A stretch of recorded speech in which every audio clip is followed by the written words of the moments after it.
Muteki yo koso. Muteki yokoso. Salut à tous. Bienvenue pour cette nouvelle émission, un générique de début, ma foi, de fin, pardon. Oui. Enfin, de fin pour commencer l'émission. Très entraînant. Ouais. Mais j'aime bien. Ouais, moi aussi. Un petit, alors une vieille série du début des années 2000 qui s'appelle Angelic. Enfin, vieille, ouais.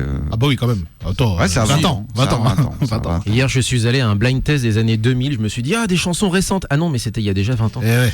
C'est ça. C'était un peu finalement on en discutait hors antenne, l'époque où il y avait pas mal de génériques de fin un petit peu plus rythmés, un petit peu comme Escaflowne, Nutena, des génériques assez dansants. Très très bon générique là, j'ai beaucoup aimé. Ouais, donc je connais à peine la série, enfin de nom, je vois à peu près à quoi ça ressemble, mais c'est donc le générique de fin de Angelic Layer, Kido Tenshi Angelic Layer pour le titre complet. L'interprète c'est Hal. Bon, je connais pas. HAL, oui, si, c'était une chanteuse. Ah, tu connais? Mais ouais, enfin de nom, mais c'était éphémère. Enfin, c'était une chanteuse qui a pas fait énormément de choses. D'accord. Alors j'ai quand même cru qu'au début c'était Ayumi Hamasaki. Oui, mais il y a un air. Disons, il y a un air. Il y a un petit timbre de voix. Il y a un gros terre au début, et puis finalement après, quand on écoute la chanson, on se rend compte que c'est pas elle. C'est pas son style. Ayu, elle se après, elle a impacté. Après, elle a impacté aussi cette période, en fait. Aussi. Elle a impacté cette période, ce qui fait que beaucoup de chanteuses ont dû faire aussi beaucoup de choses similaires. Elle a impacté beaucoup de choses, oui. Alors, du coup, je vais quand même donner le truc complet. Donc, c'est Hal qui interprétait le titre de Starry Sky, générique de fin de Angelic Layer. Pour ceux qui ne savent pas, parce que c'est vieux, c'est un clamp. Oui, c'est un clamp. Avec notamment une époque où on faisait beaucoup de séries autour de donc là c'est des combats d'avatars, de poupées on va dire, entre jeunes filles qui s'affrontaient sur une arène avec des poupées voilà, là-dessus. Oui, techniquement on essaye d'installer le Twitch sans qu'il demande notre aide. Ne faites pas attention à moi. T'as l'impression d'être dans un déménagement. C'est ça, exactement. Des chaises derrière. J'adore. Roger, passe-moi les chaises. Demander, on pourrait l'aider. Mais non, pas du tout. Non, on peut pas trop là. Non, on est à l'antenne. On est à l'antenne, mais il fait comme le truc. Mais... Roger, passe-moi le câble. Donc du coup, c'est bon, le vinyle il marche. Ouais, c'est bon. C'est bon. Oui, en plus c'est vrai, il marche. Si vous ne connaissez pas, on va faire tourner. Décousu ce début d'émission. Donc du coup, je voulais dire, si vous ne connaissez pas, je vous ai expliqué donc le synopsis. Surtout, moi je trouve la série intéressante parce que c'est un clamp, mais sans trop de prise de tête. C'est vraiment plus vraiment un truc classique.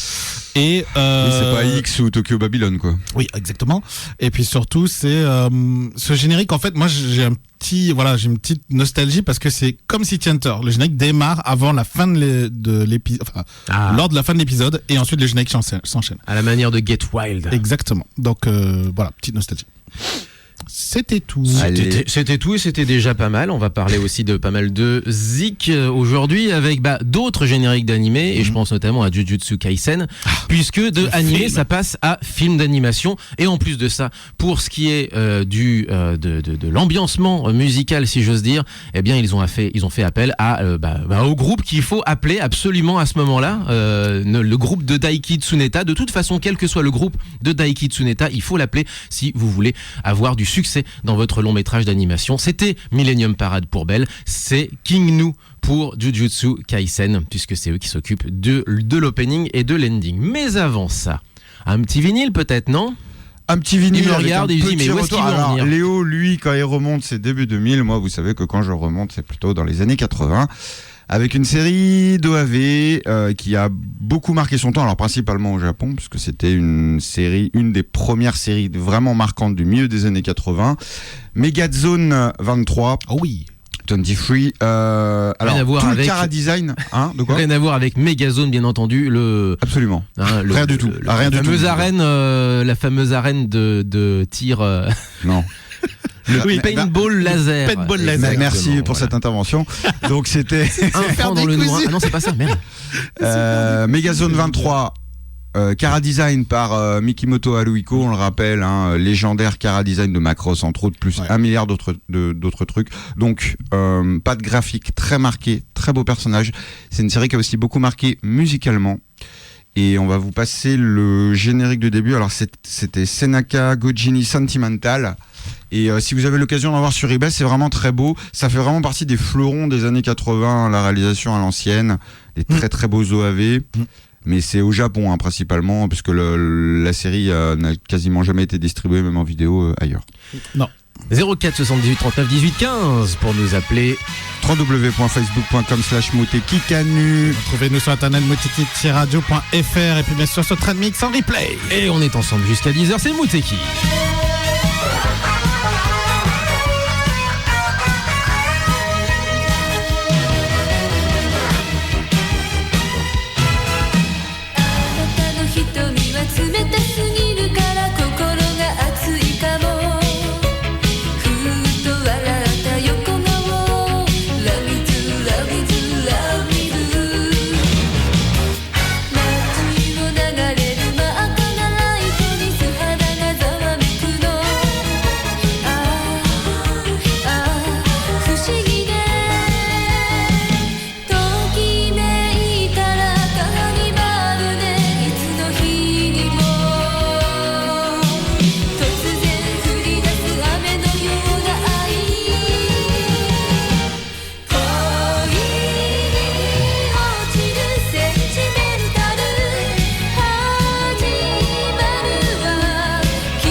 Mais vas-y, c'est super chouette.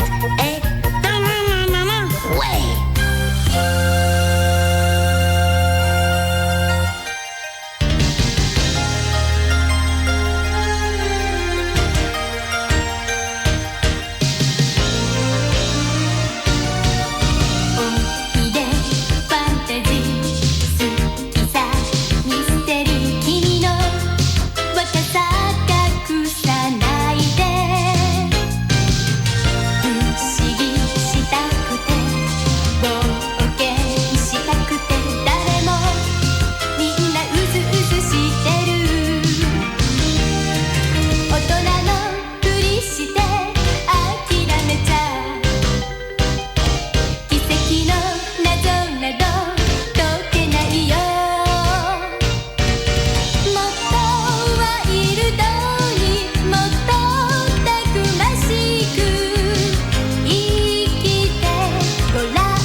Un bon petit focus animé 80 là, à peu de choses près, c'était quasiment la même époque. À l'instant, Dragon Ball, première série donc, générique de fin, Romantiku Ageluyo.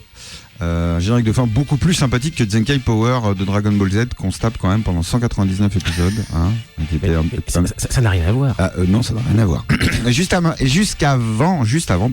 c'était Megazone Nijusan, Megazone 23, 23 selon les pays. Hein. Senaka Gojini Sentimental. Et Nijusan aussi, non? Ou alors ils le disent à l'anglaise ou ils le disent à la japonaise? 20 Sori. Shironoi. Vous voyez qu'il est trilingue, notre environnement. Donc bon petit focus là, animé 80 là pour commencer là, ça fait toujours plaisir. Petite anecdote à ce niveau-là justement, est-ce que vous vous souvenez du générique en lui-même, c'est-à-dire le clip bien entendu qui accompagne la jolie chanson et qui sert donc de générique à Dragon Ball Romantic Ageluyo, avec cette fin de générique, en fait à la toute fin du générique, vous voyez Bulma, tout le monde avait un crush sur Bulma, elle était dessinée pour ça d'ailleurs, et on la voyait dans sa chambre, dans sa maison capsule, à regarder de manière nostalgique au loin à travers la fenêtre de sa chambre, alors que à l'extérieur il pleut. Eh bien, un illustrateur qui est assez connu depuis quelques années, un fan tout simplement, a décidé de dessiner des scènes de Dragon Ball comme s'il s'agissait de plateaux de tournage. Et pour cette scène finale du générique de fin de Dragon Ball, eh bien, il a imaginé le plateau de tournage avec justement la chambre de Bulma dans le plateau de tournage, donc avec pas de mur, et la fenêtre de sa maison capsule, comme s'il s'agissait simplement d'un décor. Et on découvre que, eh bien, le petit plaisantin qui s'amuse à manier le tuyau d'arrosage pour faire croire que c'est de la pluie, eh ben, c'est Oolong. Illustration à retrouver bien sûr sur le net. C'est simplement un fan qui a dessiné ça, voilà. Et ça fait quelques années qu'il sévit. Il y avait déjà plusieurs illustrations, notamment par exemple par les yeux des personnages. Par exemple, une scène où tu le vois POV. C'est ça, où Son Goku retrouve son grand-père qui était descendu pour une journée, histoire de l'affronter, parce que ça se passe que comme ça. Et tu vois la scène par les yeux du grand-père. Par les yeux de Son Goku. Ouais, c'est toujours sympathique de faire petit peu sortir du cadre.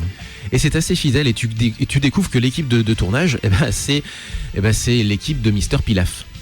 Complètement. Totalement, ça va très bien. T'as des petits ninjas qui font ouais c'est bon Coco, voilà, etc. C'est bon.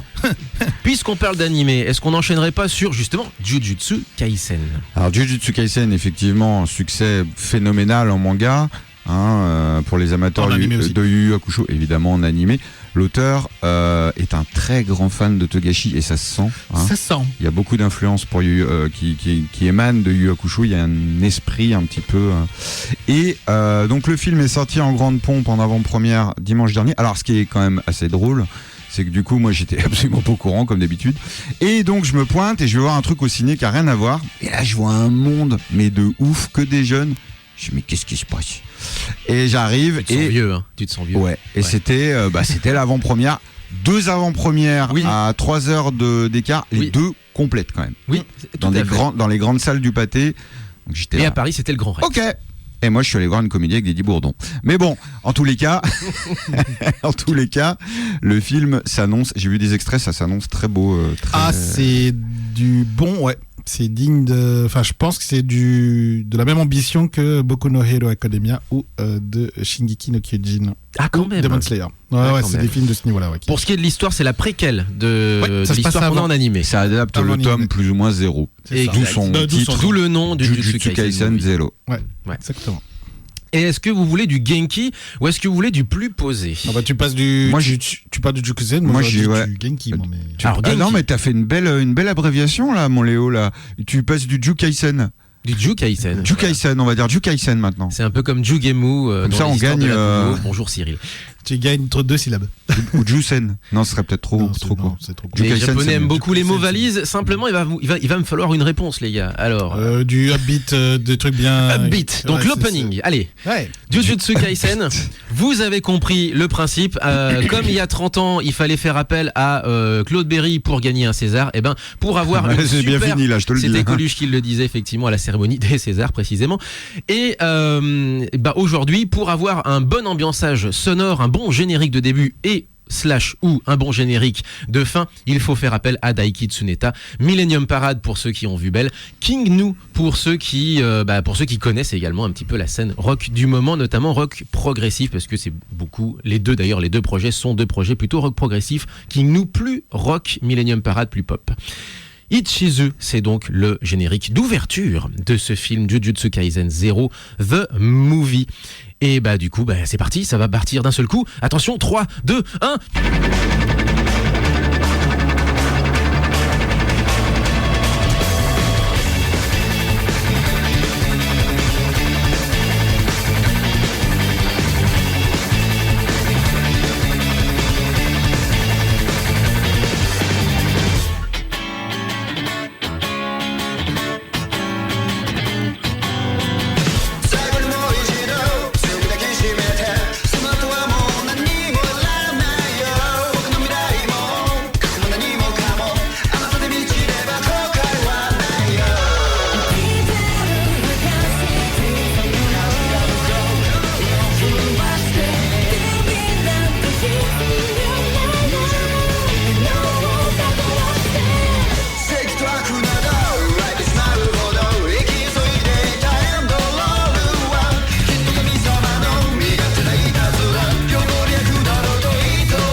無敵へようこそ。俺のこの手が真っ赤に燃える。お前を倒せと轟き叫ぶ。爆熱ゴッドフィンガー。関智一です。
Nana pour Trapnest, incarné ici en l'occurrence par Mika Nakashima. Oui.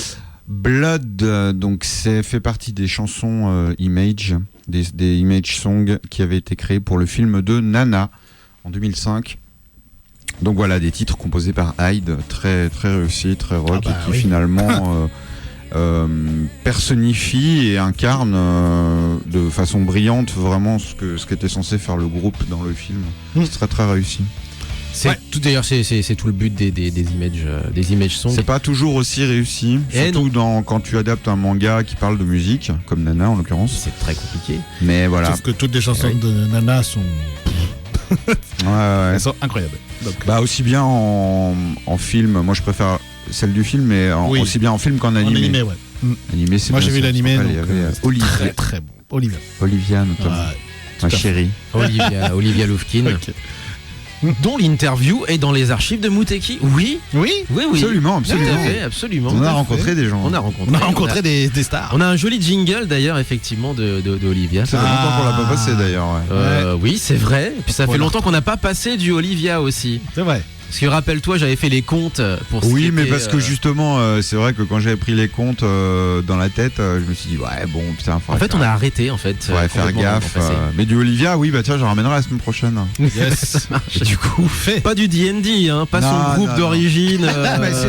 C'est sa jeunesse. Allez. Tu vois, c'est oubliable quand même. Tiens, le jingle était le suivant. Voilà, il faut que je double-clique, c'est quand même beaucoup. Hi, this is Olivia. You're listening to Muteki. Et c'était un des tout premiers. Jingle, tu vois, Genki, droit au but. Yes. Et qui est maintenant du côté de la Californie du Nord, vers Sacramento. Ah bah alors t'en sais plus que moi, alors je savais pas. Et bah elle est sur les réseaux sociaux parce qu'elle a une ligne de vêtements en fait, donc suivez-la sur Instagram ou sur Twitter. C'est marrant, elle a complètement arrêté la musique. Elle a arrêté la musique, elle est plutôt maintenant sur le développement personnel et sur les vêtements. Ah bah c'est parfait la Californie pour ça. Et bah du coup, oui voilà, le lac Tahoe, Sacramento, tout ça c'est exactement l'endroit où il faut être. Et pour du développement coach, développement personnel. Exactement. Et alors, puisqu'on va enchaîner sur des hommages, donc on va parler de ce qu'on a dit hors antenne, c'est-à-dire que Laurent nous a donné quelques précisions sur notamment Macross avec des choses à savoir. Et non, alors ce n'est pas 23, ce n'est pas Nijusan et ce n'est pas 23, c'est 2-3. Voilà, c'est les japonais parce qu'il faut comprendre. Megazone tout de suite. J'ai essayé les 3 autres, mais c'était pas le bon. C'est quand même pas de bol. Autre anecdote sur Megazone qu'on a passé donc en début d'émission. Initialement, ça aurait dû s'appeler Omegazone 2-3 donc, mais ils ont viré le O par peur de soucis juridiques avec Omega, fabricant de montres. Oui, le fabricant de montres Omega effectivement, parce qu'on pense à Rolex, mais il n'y a pas que. Alors, il faut quand même c'est pas mal. Il faut quand même savoir que Laurent a l'intégrale des Animage de 78 à 92, donc c'est hyper intéressant parce que le nombre de trucs qu'il a appris. Parce qu'il les lit, il fait pas comme nous à regarder les images et à traduire 2-3 trucs. Ouais, ça parle de. Non. Lui, il te sort des trucs de telle doubleuse qui a eu un accident, qui a été remplacée par une autre et tout. C'est une mine d'or d'informations sur l'animation de 78 à début des années 90. Il a tout, il les a tous. Ok, oui, d'ailleurs, justement, Laurent a retrouvé, bien entendu, sur YouTube, sur les plateformes de visionnage, vos plateformes de visionnage préférées, notamment bien sûr YouTube, avec le blog de LVD, c'est le nom de sa chaîne, avec 2 émissions en particulier, Japan 80s qui... un peu en pause là, parce qu'il en a quand même fait vraiment beaucoup. Japan 80s, donc qui raconte la carrière de certains des artistes les plus emblématiques, ou pas d'ailleurs, beaucoup de chanteuses. Des années 80, beaucoup de chanteuses. Beaucoup de chanteuses. Oui, mais il y a aussi Masahiro Kuwana. Et ça vaut toutes les autres du coup. C'est ça. C'est un one hit wonder de la fin des années 70 qui a disparu il y a une dizaine d'années. Et l'autre émission c'est Métal, Tôle et Boulon et qui parle cette fois-ci d'animé, vous l'aurez compris, de jardinage. De sport. Voilà, exactement. Le truc qui a rien à voir. Non, c'est passionnant et puis encore une fois, c'est vrai que du coup, il y a ça fonctionne beaucoup à base d'anecdotes. Donc du coup, ça t'apprend beaucoup de choses que tu pourrais jamais imaginer du côté de la prod, de la façon dont ça a été fait, pensé, marketé, etc. Les seiyuu, c'est très précis au niveau des seiyuu aussi. Tout à fait. Et ben justement. Voilou. Et en plus, la chanson s'est terminée pile à ce moment-là. On avait une chanson en fond sonore. La classe, c'était Isolation. L'oreille. Voilà, c'est ça. Si vous tendez l'oreille, vous aviez vu la chanson qui fait suite à ce qu'on avait passé dans Isolation. Nakashima. Hommage donc à Osumi, Big O pour ceux qui le connaissent sous ce nom-là, et bien entendu pour ceux qui connaissent le groupe Shaka Zombie, qui depuis une grosse vingtaine d'années, 25 ans. Tu vas acheter un CD2, je crois, dans le temps. Ouais, oui, tout à fait. Et depuis 25 ans, animent la scène hip-hop, font partie des gens qui animent beaucoup la scène hip-hop. Et Osumi est décédé il y a un an, c'était en 2021, du coup, le 24 janvier 2021. Et il y a eu un disque qui est sorti d'ailleurs à ce moment-là. Il n'était pas très âgé. Non, il n'était pas très âgé en plus de ça. Et il était né en quoi, effectivement? Il est. Mais il devait avoir 50. Une cinquantaine d'années, pas plus. Globalement, il avait une cinquantaine d'années, quelque chose comme ça, puisqu'il a débuté sa carrière vraiment au début des années 90 avec la première vague hip-hop, donc vraiment au début des années 90 avec notamment il y avait du DJ Crush, DJ Honda, c'était parmi les tout premiers à faire ça. Et ensuite, du coup, ça a inspiré toute une vague de gamins qui ont voulu faire pareil. Shaka Zombie fait partie de ces gars-là et qui ont emboîté le pas et qui ont animé la scène hip-hop depuis les années 90. Shaka Zombie, c'est vraiment depuis 96, 97, 95 un petit peu avec un premier EP, mais ensuite du coup ils ont eu chacun leur projet, chacun de leur côté, tout en collaborant bien entendu au disque des copains. Et puisqu'on parle de disque des copains, en 2021, janvier 2021, il y a eu un EP, j'ai envie de dire même limite hommage, mais alors il est sorti début janvier, donc c'était un hommage un peu à priori en quelque sorte avec du coup les copains et les copains des copains qui participaient en featuring à 6 titres de Big O pour rendre hommage au monsieur. Et hommage il va y avoir dans l'émission également avec la sélection d'Alpha à retrouver sur Le Gros Tadzik, lgtdz.com. Le Gros Tadzik est désormais une radio, on aura l'occasion d'en reparler, mais en attendant pour l'instant on va calmer un petit peu le jeu. On va partir sur un mood beaucoup plus cool avec cette chanson qui était sortie en 98 qui s'appelle Got Me. Et donc c'est la sélection d'Alpha du Gros Tadzik. C'est amour. C'est amour.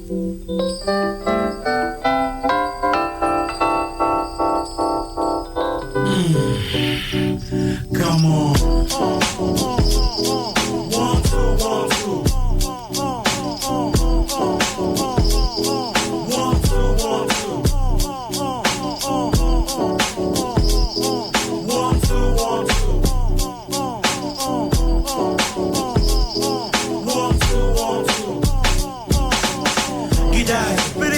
メターズの一つ煩悩心と脳の衝突弾頭とメンタルワーカービッグを提案未来の明暗分けるのは自分次第ビートに乗り解決に向かうこの問題人間とはの課題4兄弟バカやってるのもいいがたまには考えてみるのはどうだいここからが本題植えた野良犬が船にしゃぶりつく時は立てど空腹心は補われぬまま宙に行く体は疲れて悩み抜く無垢だかバカだかどっちあっちこっち伺っても不一致道な心の奥探る俺深海に線このインナースコープ視点俺にしか見えませんトップシークレットな位置国家レベルまさにエリア5198見抜いたものの価値50億分の1 50億の答え1そんな今人としてどうあるべきか問われる汚れた心は壊れる跡形もなく悪の代理人がばらまく欲望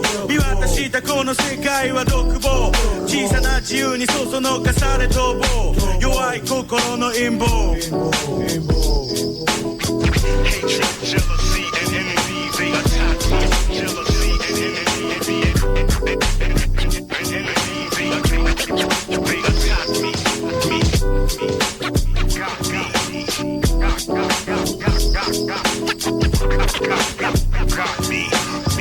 春夏秋冬永遠に咲き乱れる花美しく誘わな気持ち抑えられるかな花びらの影光る目が並び欲に溺れたもの狙う毒蛇24時間逃げ回り寝不足あてもなく飛び乗る快速加速する列車に揺られ噛むアスピリン苦痛と快楽の狭間チューブラリンティックタック時は刻々残酷一瞬の一生が深刻タイムマシンは一体いつ完成するのだろう今や科学的にも可能のろまな光が俺の後を追う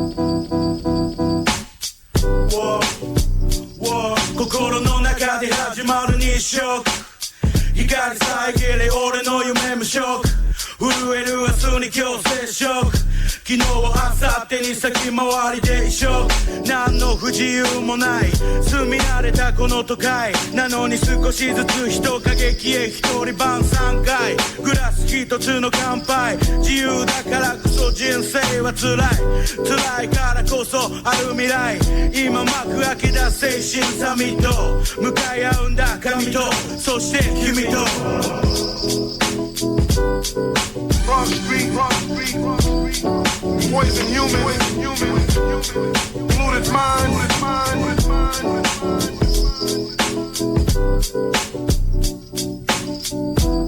Won't you help me? 心の思は一つになったこの近さオーバーヒー DJ ワンダライ DOI ウィッグついてこれるかこのクリエイティブな俺たちに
demandé effectivement un truc cool après Osumi. Demande et j'exauce. Truc cool, il y a eu en effet. Élégance et c'était volupté. quoi, donc, du coup Élégance et volupté, avec Matsuda Seiko, tiré de l'album spécifique Seiko Jazz, où elle reprend beaucoup de standards. Et ça, c'était le deuxième CD, histoire d'être un petit peu plus original. Attends, sur son... qui reprend Seiko Matsuda du coup? Non, c'est elle-même. Elle fait des self-covers en jazz, mais un truc assez élevé avec des pointures du jazz japonais. Et d'ailleurs, je vais vous montrer le... Tout est possible avec elle. Comme on est en direct sur Twitch, Oui, non, mais je vais quand même vous montrer la diva. Voilà. Et Seiko Jazz. Et donc là, c'était le titre Alfie. Donc vous avez un CD où elle chante et un CD où ce sont des réinterprétations instrumentales. Et donc du coup, un LP où elle chante et un LP Alors, avec... ce n'est pas un LP, figure-toi. On peut s'y tromper, mais ce sont des CD présentés dans un format LP. Oh là là, pour induire le client en erreur. Voyez-vous ça? Oh là là. Et surtout pour lui faire cracher 5000, parce que c'est 5000 yens le truc. Mais surtout, quand même. Prix d'un vinyle. Mais surtout pour en société pouvoir se la payer. Briller. Exactement. Ah bah oui, parce que l'objet est beau. Oh mais attends, et c'est des écouteurs de la musique, Seiko Jazz. alors ça, tu peux tout à fait le faire écouter pour le coup à des gens, parce que Matsuda Seiko sur ces titres-là, elle chante principalement en anglais. Ça, tu fais ton effet là, tu fais ton effet Télérama, c'est sûr quoi. Le grand rêve de Seiko Matsuda au tournant des années 90, effectivement, était de réussir là où beaucoup de monde avait échoué, sauf quelques-uns comme Kyu Sakamoto, c'est-à-dire réussir aux États-Unis et notamment en chantant en anglais. Utada Hikaru a essayé ensuite elle-même avec un succès très mitigé. On va dire qu'elle Pink Lady a essayé, ça a été un fiasco. Voilà, c'est ça. Poliment vautré. Exactement. Donc beaucoup ont essayé, peu ont réussi. Certains, éventuellement. Puffy a eu même carrément L'arc-en-ciel a essayé aussi. Voilà. L'arc-en-ciel a essayé. Ex-Japan a échoué avant d'essayer. Hélas. Et donc c'est bien documenté d'ailleurs dans le film. Allô. Tu sais, au lieu de dire hello, film. les mecs. Bon non, ça va pas aller l'accent là, c'est pas possible. Ils sont surtout arrivés pile au moment en fait où le grunge pointait le bout de son nez. Donc c'était le pire moment pour avoir du rock chevelu.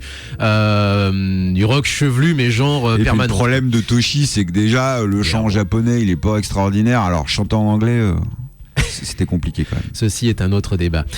On va se quitter avec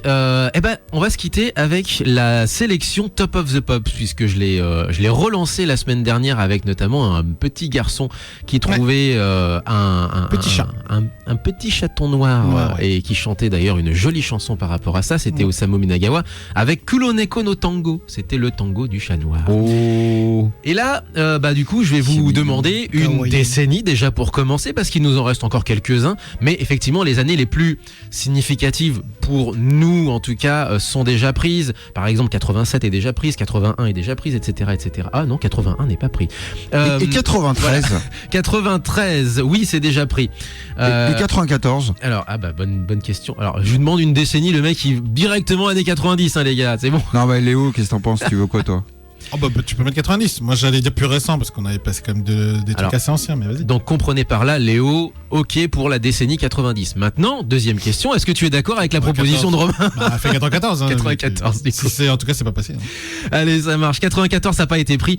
Et qui roule sur 94? Eh bien, il s'agit de Mr. Children, avec deux chansons, rien que ça, avec Innocent World, qui était la chanson numéro 1 de l'année single, mais avec une autre mention honorable, qui est une chanson qui est beaucoup plus restée dans l'imaginaire des Japonais de l'époque, en tout cas, et qui est Tomorrow Never Knows, qui est la 8e plus grosse vente de single de l'histoire de l'Oricon. Très belle chanson, au passage. Il y avait aussi Dreams Come True avec la chanson, l'album Magic, et porté par le gros single Hitoshi Teru Aishiteta. Et comme mention honorable, j'ai noté aussi Mr. Children, bien sûr. T'as les mecs, alors par contre, quand ils dominent. Hein. C'est genre, voilà quoi. On est là. Atomic Heart avec donc un album qui le 12e album le plus vendu de l'histoire, plus le best-of de Maria Takeuchi, qui est la 18e grande idole grande chanteuse. Exactement. Et qui nous ramène toujours à ces deux titres, Innocent World et Tomorrow Never Knows, bien entendu. Donc à mon avis, ce sera du Mr. Children. Je pense qu'on va partir sur les beaux gosses. Oui. Les beaux gosses. Tout à fait. C'est un peu beau gosse. C'est toujours très mélodique. Ouais, c'est vrai. J'aime bien. Oui, C'est de effectivement. la belle pop. Alors, JKLM, voilà mon titre, effectivement. Le voici. Non, mais est-ce que c'est bien beau de dire, c'est bien beau, dire oui. des bêtises, mais c'est bien bien aussi beau de caler les chansons aussi, hein, c'est pour plutôt finir l'émission, ça peut être pas C'est mal. plutôt C'est pas ça. mal, hein, vas-y. C'est bon, je Vas-y les ai. DJ. Les deux, Innocent World, Namomaki. Ah non, j'ai que Innocent World. Tomorrow Never Knows, je crois, est dans un autre. C'est pas grave, on là envoie là. celle-là. C'est un peu cafouilleux à la fin. Non, je ne vois pas de quoi tu veux parler. C'est une émission réalisée en direct sans filet. Et bah, faut faire avec. Innocent World, donc de Mr. Children, numéro 1 de l'année 1994. C'est le top of the C'est pops. l'année de pour- Super Street Fighter 2. Ah non, c'était 95. Dommage. Ouais, Et là, Laurent va te reprendre. il va me tailler. Est-ce qu'on peut la lire, messieurs, dames? Oui, c'est bon, ça y est, ça commence. On se quitte avec ça. Portez-vous bien. Vive le son japonais. Rendez-vous la semaine prochaine. Jamatane. Bon week-end. Tchuss. Ciao, matane.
さえ仕事に残され